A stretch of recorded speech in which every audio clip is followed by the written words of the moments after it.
जय हिंद। स्वागत है आपका हमारे YouTube चैनल पर। आइए आज ईवीएस के इम्पोर्टेंट क्वेश्चन देखते हैं।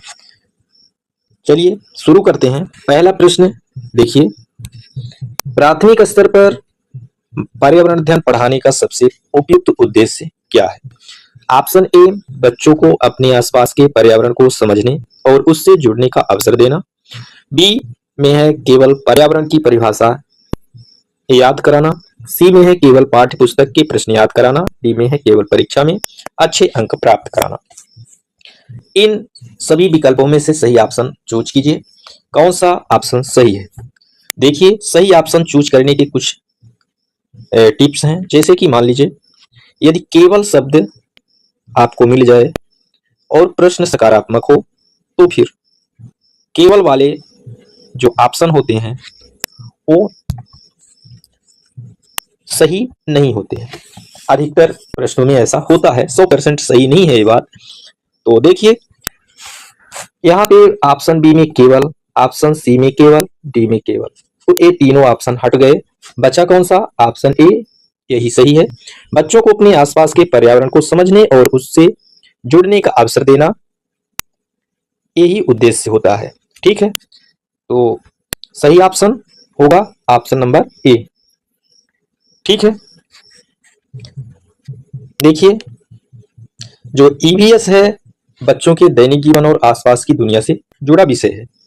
बच्चों के अनुभव सीखने का महत्वपूर्ण आधार होते हैं। ठीक है, अवलोकन और खोज से सीखना प्रभावी होता है। ईवीएस में रटने की अपेक्षा समझ पर अधिक जोर देना चाहिए। आइए नेक्स्ट देखते हैं।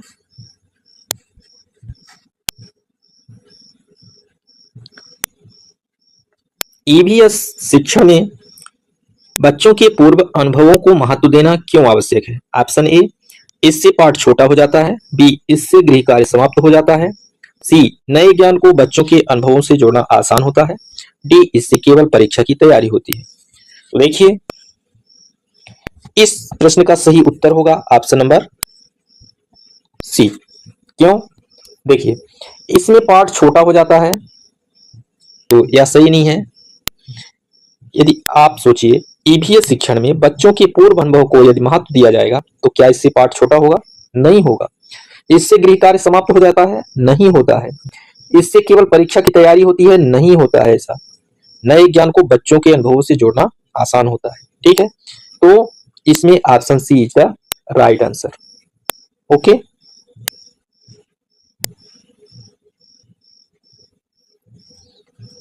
पूर्व विज्ञान नई अवधारणाओं को समझने में सहायता करता है। बच्चे अपने अनुभवों से नई जानकारी को जोड़ते हैं। शिक्षक अनुभवों को चर्चा का आधार भी बनाते हैं। ठीक है, अनुभव आधारित शिक्षण अधिक अर्थपूर्ण हो सकता है, ऐसा माना जाता है। आइए नेक्स्ट देखते हैं। ईवीएस कक्षा में अवलोकन गतिविधि का प्रमुख उद्देश्य क्या है? ऑप्शन ए, बच्चों में चीजों को ध्यान से देखने और समझने की क्षमता विकसित करना।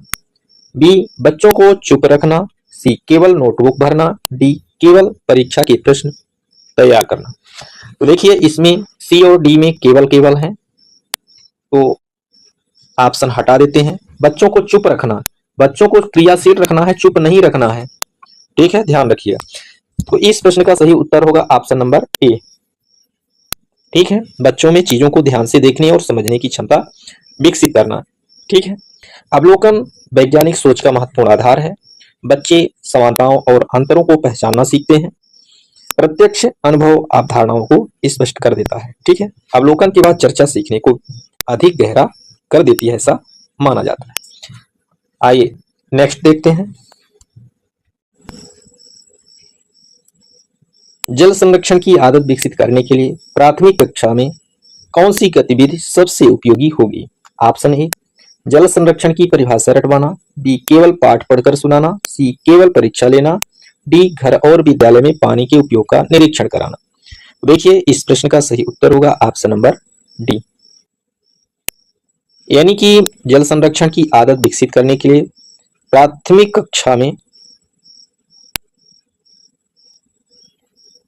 घर और विद्यालय में पानी के उपयोग का निरीक्षण कराना, यह गतिविधि सबसे उपयोगी मानी जाएगी।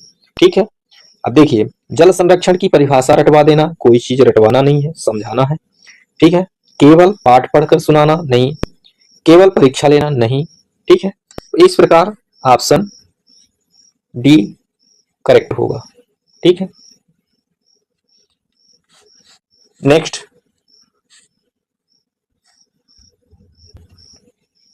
ईवीएस में स्थानीय परिवेश को शिक्षण का संसाधन बनाने का क्या लाभ है? ऑप्शन ए, बच्चों को केवल बाहर घुमाना। बी, वास्तविक जीवन से जुड़ा प्रत्यक्ष सीखने का अवसर देना। सी, पाठ्य पुस्तक को पूरी तरह छोड़ देना। डी, केवल मनोरंजन कराना। देखिए, इस प्रश्न का सही उत्तर होगा ऑप्शन नंबर बी, यानी कि ईवीएस में स्थानीय परिवेश को शिक्षण का संसाधन बनाने का मुख्य लाभ है वास्तविक जीवन से जुड़ा प्रत्यक्ष सीखने का अवसर देना।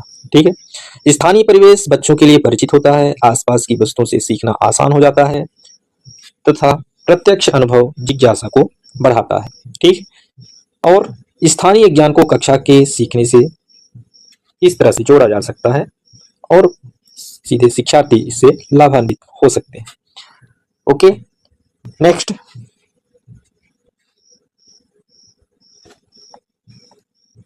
पौधों के बारे में बच्चों की समझ विकसित करने के लिए कौन सी गतिविधि सबसे प्रभावी होगी? ऑप्शन ए, पौधों के नाम रटवाना। बी, केवल परिभाषा लिखवाना। सी, विभिन्न पौधों का निरीक्षण करके उनके गुणों की तुलना कराना। डी, केवल चित्र याद करवाना। तो देखिए, इस प्रश्न का सही उत्तर होगा ऑप्शन नंबर सी। ठीक है, यानी कि पौधों के बारे में बच्चों की समझ विकसित करने के लिए विभिन्न पौधों का निरीक्षण करके उनके गुणों की तुलना कराने वाली गतिविधि सबसे अधिक प्रभावी होगी। ठीक है, केवल चित्र याद करवा देने से या केवल परिभाषा लिखवा देने से या पौधों के नाम रटवा देने से ऐसा कुछ नहीं होगा। ठीक है, पत्तियों, तनों, फूलों और फलों का अवलोकन कराना जैसा कार्य प्रभावी होगा। ठीक है, तुलना से वर्गीकरण की प्रारंभिक समझ भी विकसित होती है। प्रत्यक्ष अनुभव से सीखना अधिक अर्थपूर्ण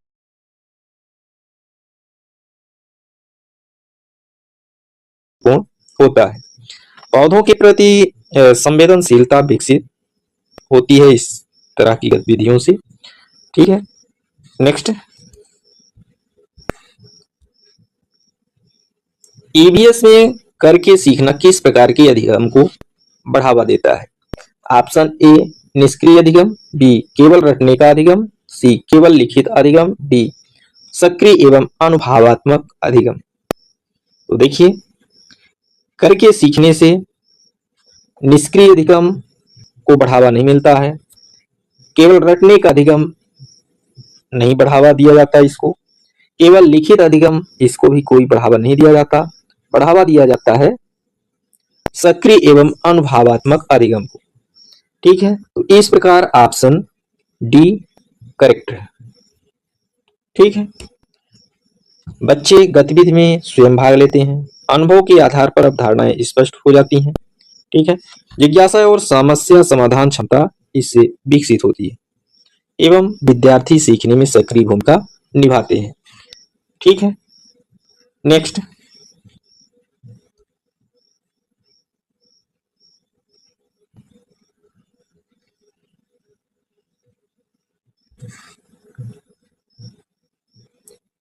ईवीएस में क्षेत्र भ्रमण का प्रमुख शैक्षिक लाभ क्या है? ऑप्शन ए, वास्तविक परिस्थितियों का प्रत्यक्ष अनुभव। बी, केवल मनोरंजन। सी, गृह कार्य से बचना। डी, केवल उपस्थिति पूरी करना। बताइए इसमें कौन सा ऑप्शन सही होगा?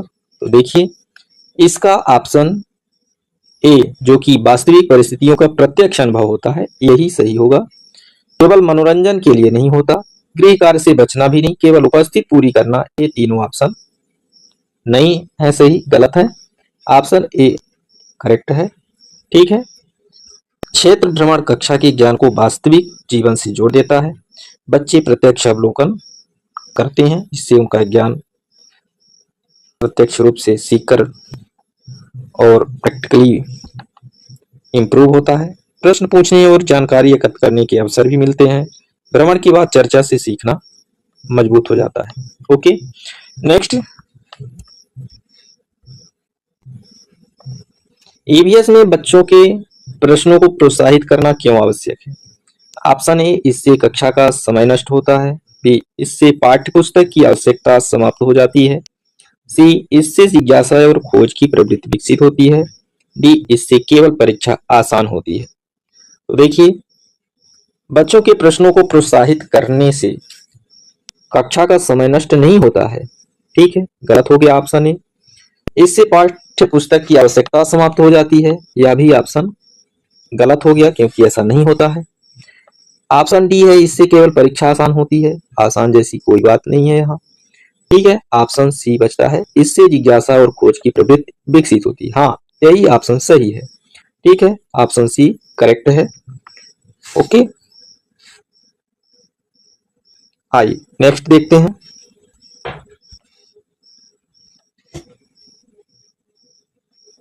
ईवीएस में मानचित्र का उपयोग बच्चों को मुख्यतः किस प्रकार की समझ विकसित करने में सहायता करता है?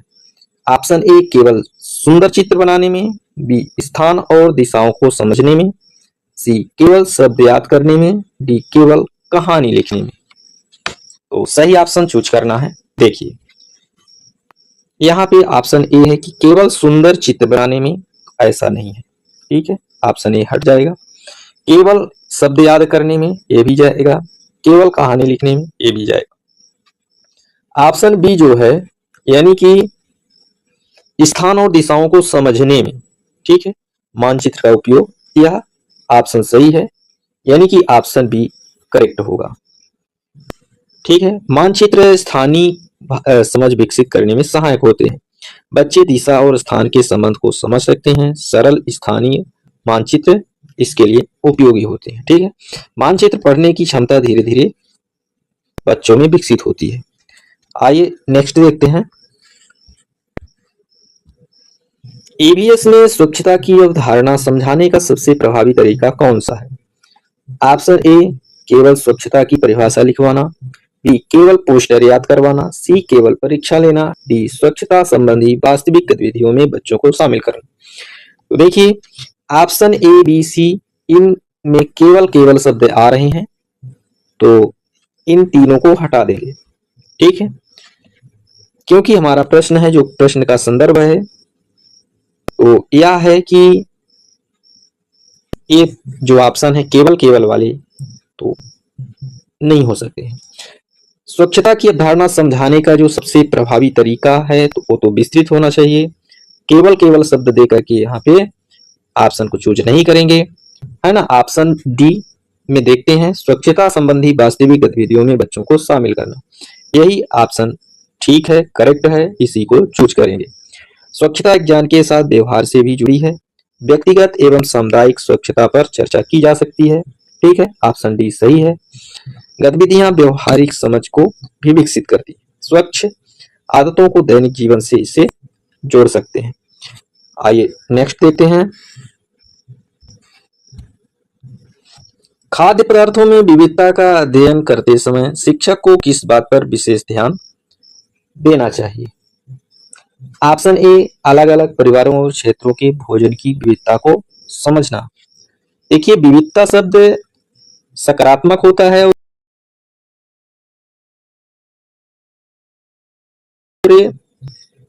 शब्द यदि जिस ऑप्शन में मिल जाए उसके सही होने के चांस ज्यादा रहते हैं। ठीक है, ऑप्शन बी आगे भी देख लेते हैं। बी में है, सभी बच्चों के भोजन को एक जैसा बताना। सी, केवल एक प्रकार के भोजन को श्रेष्ठ बताना। डी, केवल भोजन के नाम रटवाना। देखिए, प्रश्न क्या है कि खाद्य पदार्थों में विविधता का अध्ययन करते समय, अब खाद्य पदार्थों में विविधता का अध्ययन करते हैं, है ना, उस समय शिक्षक को किस बात पर विशेष ध्यान देना चाहिए? देखिए, केवल भोजन के नाम रटवाना, क्या ये ध्यान देना चाहिए? नहीं, बिल्कुल ऐसा नहीं होगा। केवल एक प्रकार के भोजन को श्रेष्ठ बताना, ये भी सही नहीं होगा, गलत होगा। सभी बच्चों के भोजन को एक जैसा बताना, ऐसा क्यों बताएंगे? जब विविधता है तो विविधता बताना पड़ेगा, एक जैसा तो होगा नहीं। क्लास में इतने बच्चे हैं, सबके भोजन क्या एक ही जैसे होंगे? क्या सभी एक ही तरह के भोजन लिए होंगे? ऐसा नहीं होगा। ठीक है, ऑप्शन ए जो है कि अलग अलग परिवारों और क्षेत्रों के भोजन की विविधता को समझना, ये सही है। ठीक है, ऑप्शन ए करेक्ट है। भोजन की आदतें परिवार और क्षेत्र से प्रभावित होती हैं। भारत में खाद्य विविधता बहुत व्यापक है। ठीक है। बच्चों की खाद्य आदतों का सम्मान भी करना चाहिए। भोजन से संस्कृति और स्थानीय संसाधनों को भी समझा जा सकता है। Okay, next.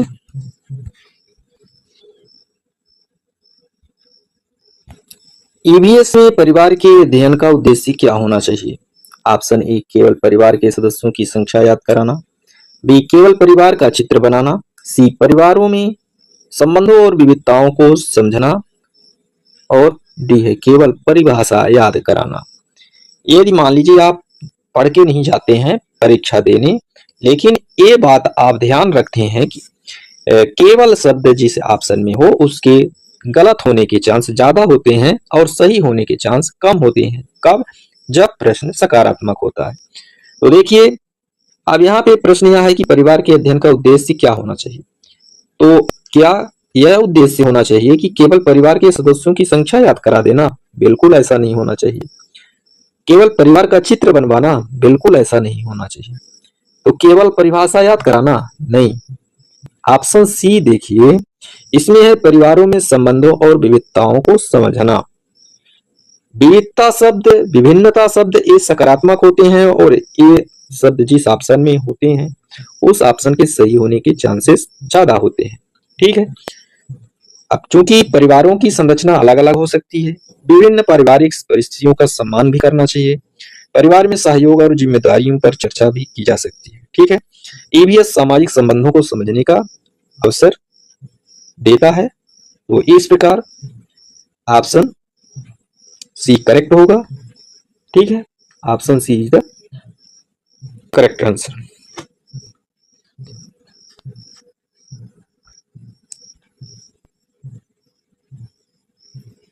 आइए नेक्स्ट देखते हैं। ईवीएस में जैव विविधता का सरल अर्थ क्या है? ऑप्शन ए, केवल पेड़ों की संख्या। बी, किसी क्षेत्र में पाए जाने वाले विभिन्न जीवों की विविधता। सी, केवल जंगली जानवर। डी, केवल फसलों की विविधता। तो देखिए, केवल शब्द जिस ऑप्शन में है उसे यदि आप हटा देते हैं तो सही उत्तर आसानी से आप पा जाएंगे। ध्यान रखिएगा, विभिन्न और विविधता शब्द जिस ऑप्शन में हो वो ऑप्शन सही होने के चांस ज्यादा देता है। ठीक है। ऑप्शन बी में देखिए, किसी क्षेत्र में पाए जाने वाले विभिन्न जीवों की विविधता। ठीक है, इसमें विविधता शब्द भी है, केवल केवल हटा दिए, यही ऑप्शन सही है। ठीक है, ऑप्शन बी करेक्ट है। जैव विविधता में पौधे, पशु और अन्य जीव सभी शामिल होते हैं। अलग अलग क्षेत्रों में जीवों की विविधता भी अलग हो सकती है। जैव विविधता पारिस्थितिक संतुलन के लिए भी महत्वपूर्ण है। प्रकृति के प्रति संवेदनशीलता विकसित करना भी आवश्यक होता है। आइए नेक्स्ट देखते हैं।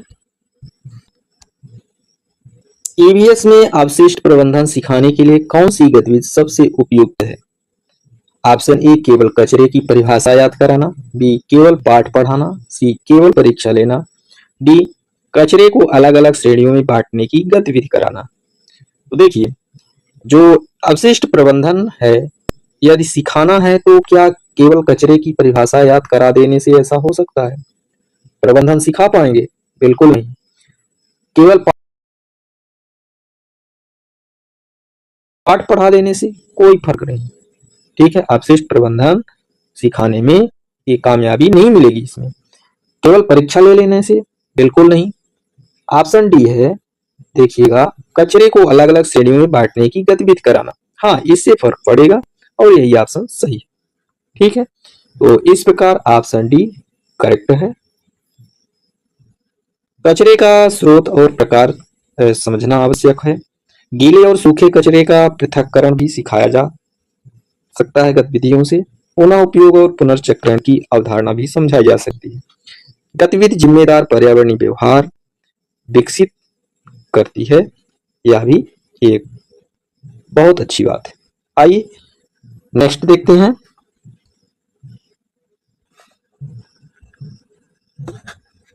ईवीएस में प्रयोग और गतिविधियों के बाद चर्चा करवाने का क्या महत्व है? ऑप्शन ए, बच्चों के अनुभवों को विचार और निष्कर्ष से जोड़ना। बी केवल समय बढ़ाना, सी केवल नोट्स लिखवाना, डी केवल परीक्षा की तैयारी करना। तो देखिए ऑप्शन बी सी डी इसमें केवल शब्द आपको मिल रहे हैं, यह ऑप्शन आप एलिमिनेट कर दीजिए। बचता है ए। इसमें क्या है कि बच्चों के अनुभवों को विचार और निष्कर्ष से जोड़ना। एक बात आप नोट कर लीजिए कि कहीं अनुभव शब्द मिला हो, समझ शब्द मिला हो, विविधता शब्द मिला हो, विभिन्नता शब्द मिला हो, ये सही ऑप्शन होते हैं, यानी कि सही उत्तर के लिए संकेत करने वाले शब्द हैं, ध्यान रखिएगा। तो ऑप्शन ए करेक्ट है। गतिविधि के बाद चर्चा अनुभव को अर्थपूर्ण बना देती है। बच्चे अपने अवलोकन भी साझा कर सकते हैं, अलग अलग विचारों की तुलना भी की जा सकती है, एवं शिक्षक बच्चों की समझ को भी पहचान सकते हैं। ठीक है, इस गतिविधि से आइए नेक्स्ट देखते हैं।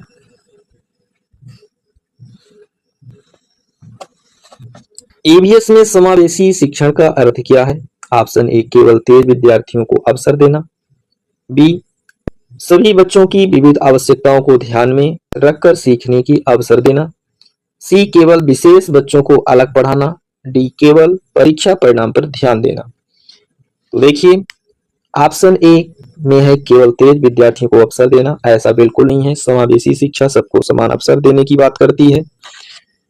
सी केवल विशेष बच्चों को अलग पढ़ाना, ऐसा भी नहीं है। डी केवल परीक्षा परिणाम पर ध्यान देना, बिल्कुल नहीं। ऑप्शन बी में है, देखिएगा सभी बच्चों की विविध आवश्यकताओं को ध्यान में रखकर सीखने के अवसर देना। यदि विविधता शब्द यहाँ पे मिल रहा है तो हमारा ऑप्शन ये सही होगा। केवल वालों को एलिमिनेट कर देंगे तो option B is the correct answer. ठीक है, प्रत्येक बच्चे की सीखने की जरूरत अलग हो सकती है, कक्षा में विविधता का भी सम्मान आवश्यक होता है। शिक्षण सामग्री और गतिविधियों में लचीलापन उपयोगी रहता है। नई शिक्षा नीति में जो चल रहा है उसके हिसाब से आपको उत्तर चूज करना है। सभी बच्चों की सहभागिता सुनिश्चित करना एक महत्वपूर्ण बात होती है। आइए नेक्स्ट देखते हैं। ईवीएस में पोर्टफोलियो का उपयोग किसके लिए किया जा सकता है? ऑप्शन ए केवल सजावट के लिए, बी केवल उपस्थिति दर्ज करने के लिए, सी विद्यार्थियों के सीखने और प्रगति के प्रमाण संकलित करने के लिए, डी केवल अंतिम अंक देने के लिए। तो देखिए जो पोर्टफोलियो होता है वह विद्यार्थी की प्रगति का एक प्रमाण होता है, यानी विद्यार्थी ने क्या किया, क्या सीखा, ये सब उसमें वर्णन होता है। ठीक है, केवल सजावट के लिए नहीं होता पोर्टफोलियो, केवल उपस्थिति दर्ज करने के लिए पोर्टफोलियो नहीं होता, केवल अंतिम अंक देने के लिए पोर्टफोलियो नहीं होता। पोर्टफोलियो होता है विद्यार्थी के सीखने और प्रगति के प्रमाण को संकलित करने के लिए। ठीक है, यानी इस प्रकार ऑप्शन सी करेक्ट है। ठीक है, पोर्टफोलियो में विद्यार्थी के विभिन्न कार्य रखे जा सकते हैं, समय के साथ प्रगति को भी देखा जा सकता है, यह केवल एक परीक्षा पर निर्भर नहीं रहता। विद्यार्थी के प्रयास और सीखने की जो प्रक्रिया है उसको समझने में सहायता मिलती है। ओके, आइए नेक्स्ट देखते हैं। ईवीएस में स्थानीय लोगों के ज्ञान को शामिल करना क्यों उपयोगी है? ऑप्शन ए केवल पाठ जल्दी समाप्त करने के लिए, बी केवल परीक्षा के प्रश्न बनाने के लिए, सी पाठ्य पुस्तक को पूरी तरह हटाने के लिए, डी स्थानीय अनुभव और पारंपरिक ज्ञान को सीखने से जोड़ने के लिए। तो सही ऑप्शन चूज करना है। देखिए केवल पाठ जल्दी समाप्त करने के लिए स्थानीय लोगों के ज्ञान को शामिल करना उपयोगी है, ऐसा बिल्कुल नहीं।